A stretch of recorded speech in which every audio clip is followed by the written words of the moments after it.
não quer se identificar, isso eu recebi no meu e-mail pessoal.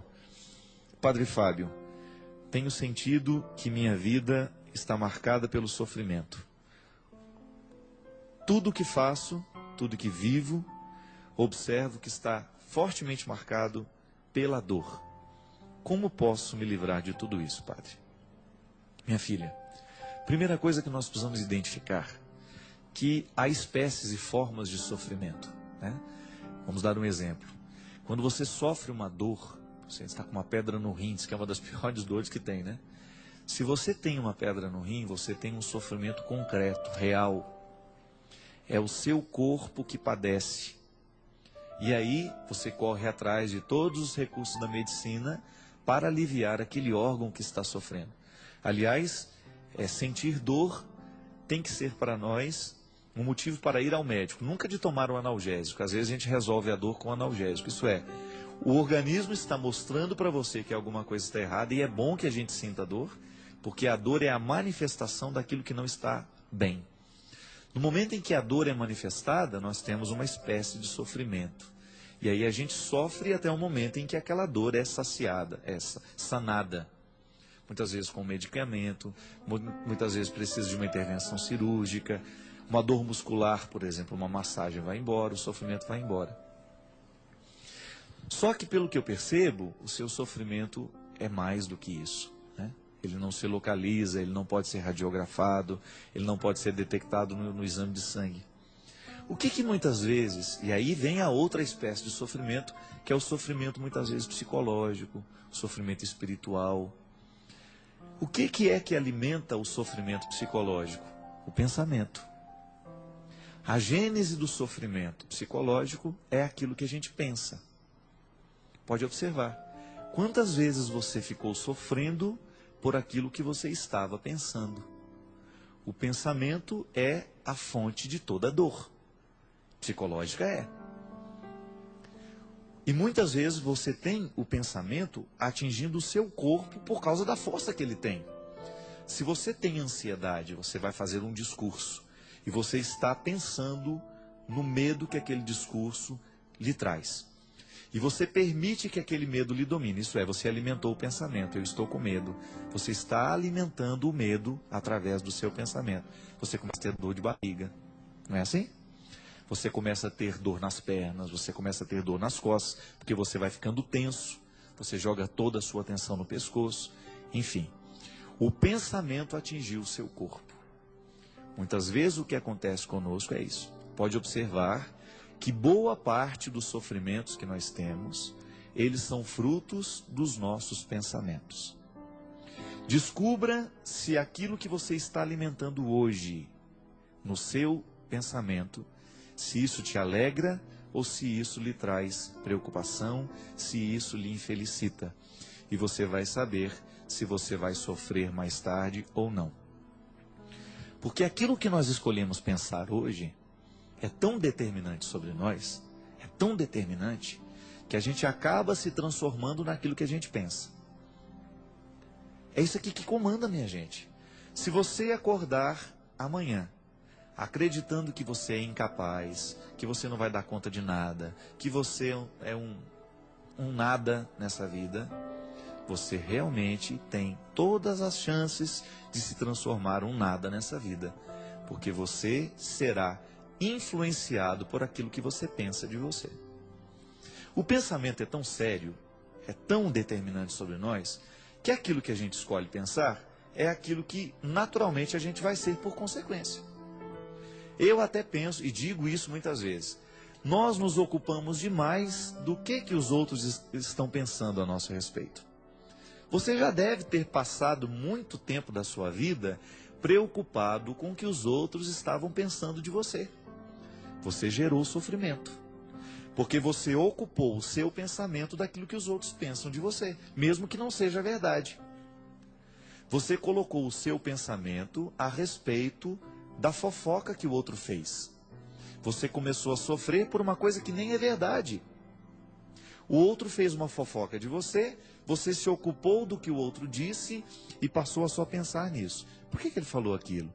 Mas ele não tinha o direito de ter falado. Está vendo? Você está sofrendo. O que é você resolver o mal pela raiz? É como você arrancar a pedra do rim. Eu não vou dar atenção a esse pensamento, a isso que ela falou, porque isso que ela falou não é verdade. Eu não sou o que ela está dizendo.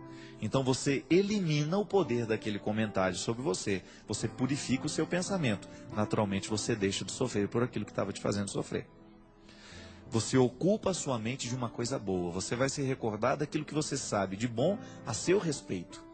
Aí você neutraliza o poder daquele comentário ruim. Por exemplo, quando você se ocupa do que o outro está pensando de você, geralmente você se esquece do que você sabe a seu respeito. O outro pensa sobre você, acaba dominando seu pensamento. Pronto, aqui que está. Não é o que o outro pensa sobre você que tem que ser determinante. É o que você pensa de você mesmo. E aí, muitos sofrimentos nascem daquilo que eu penso sobre mim. Se eu me acho um incapaz, porque alguém um dia me disse isso e eu acolhi, se eu me acho uma pessoa ruim, se eu me acho uma pessoa feia, eu dificilmente vou ter condições de superar isso que eu acho de mim, porque eu estou alimentando este pensamento. Minha gente, o pensamento é a nossa matriz, o resto é filial. E nós, quando nós temos esse sofrimento psicológico, a gente sofre por causa daquilo que a gente está pensando. Quantas vezes as pessoas vêm até mim, angustiadas, sofrendo, padre, eu estou tão preocupado. Outro dia eu atendi uma filha, uma senhora, que estava preocupada demais, porque a filha estava mudando de religião. E ela veio me dizer aquilo como se aquilo fosse o maior sofrimento do mundo. E ela chorava mesmo, minha gente. Padre, nós sempre fomos tão católicos. A minha filha não tinha o direito de fazer isso. Minha filha está se transformando em evangélica. E eu disse para ela, minha senhora, a senhora tem razão de sofrer por tudo isso que a senhora está sofrendo?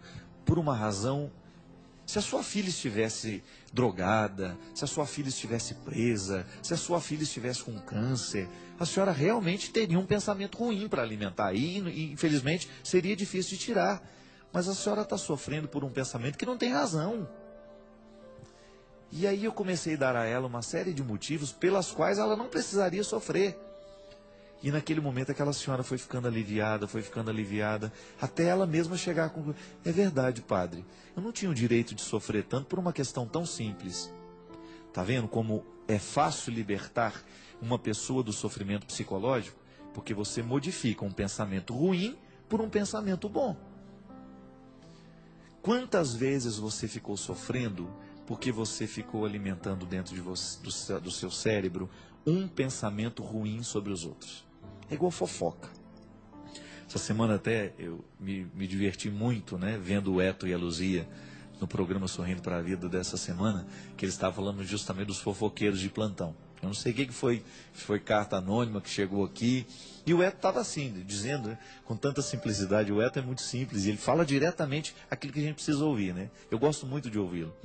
E ele estava dizendo, se tem uma coisa que me irrita numa pessoa, é esse negócio. Falaram, comentaram. Esse sujeito já é indeterminado, não é? Eu estou errado, na língua portuguesa não é isso? Falaram, disseram, sujeito indeterminado. Você não tem nem como prestar atenção nisso. Tem gente que tem o dom de ficar fazendo pensamentos ruins e ir para a cabeça dos outros. Pelo amor de Deus, vai arrumar o que você fazer. Se você não tem muita coisa para dizer a meu respeito, fica calado, é melhor. Você tem todo o direito de não gostar de mim, você tem todo o direito de não gostar do outro, mas você não tem o direito de inventar histórias dele. Você não tem o direito de transformar o outro naquilo que você imaginou dele. Eu sempre digo, minha gente, que nós que somos públicos, a gente sofre por duas razões. Ou as pessoas imaginam que nós somos melhores do que nós somos, ou elas imaginam que a gente é pior do que a gente já é. Dos dois jeitos é ruim. É ruim ser imaginado muito bom, mas é também ruim ser imaginado muito ruim. Eu não sou tão ruim assim como alguns falam. E também não sou tão bom assim como alguns falam. Eu quero apenas o direito de ser o que eu sou, de ter os meus limites e de lutar contra eles. Mas agora, no momento em que o outro começa a fazer uma fofoca de você, começa a fazer um comentário maldoso ao seu respeito, você tem que escolher. se você vai querer alimentar esse pensamento dentro do seu coração ou não. E o sofrimento psicológico, minha filha, talvez você esteja neste aspecto, sofrendo aí. Começa a prestar atenção nos pensamentos que você leva para a cama, antes de dormir. Sobre o que você fica pensando? Tem gente que vai para a cama e fica pensando, ah, meu Deus, aquela prestação, será que eu vou ter dinheiro para pagar? Você vai trabalhar agora? Não vai. Então dorme, pra você trabalhar direito amanhã. O dinheiro vai vir se você dormir na hora certa, se você tiver com saúde para trabalhar. Agora, se você ficar trazendo para sua cabeça o pensamento errado, aí dificilmente você vai ter saúde para depois. Tem o ciumento. O ciumento é aquele que sofre com o pensamento que tem. Será que ele está falando a verdade para mim mesmo? Será que ele foi lá onde ele falou que foi? Quem escolhe ter ciúme, escolhe viver um inferno. Porque fica fazendo a opção de ter pensamentos de desconfiança o tempo todo na cabeça. Pelo amor de Deus, você não vai levar para sua cama. Sua cama tem que ser um lugar sagrado. Sua cabeça tem que ser um lugar sagrado. Se você percebeu que aquele pensamento não está te fazendo bem, manda embora. Não leve com você pensamentos que vão te destruir. Peça a Deus para te livrar de tudo isso. Como é que a oração tem o poder de atingir o nosso pensamento? Quando você começa a substituir os pensamentos ruins pelos pensamentos bons. Gente, isso é igual educação de criança. Por isso que eu sempre digo, olha, desde pequeno eduque o seu filho para o esporte, eduque o seu filho para as artes, mande seu filho aprender um instrumento musical, mesmo que ele não tenha muito jeito, desenvolva nele essa sensibilidade musical, faça ele descobrir um esporte que ele gosta. Por quê? Mente sã, corpo são. Você vai começar a ocupar a cabeça do seu filho com pensamentos bons. O esporte traz um monte de pensamentos bons. A música, a literatura, o teatro, a poesia, trazem uma série de bons pensamentos para nós. E aí, os pensamentos ruins não vão ter espaço dentro de nós. Você vai fazendo aquela experiência de sofrer menos à medida em que você pensa com mais inteligência. Pode modificar o pensamento ruim de hoje? Modifique logo, para que você não vá dormir sofrendo. Tá bom?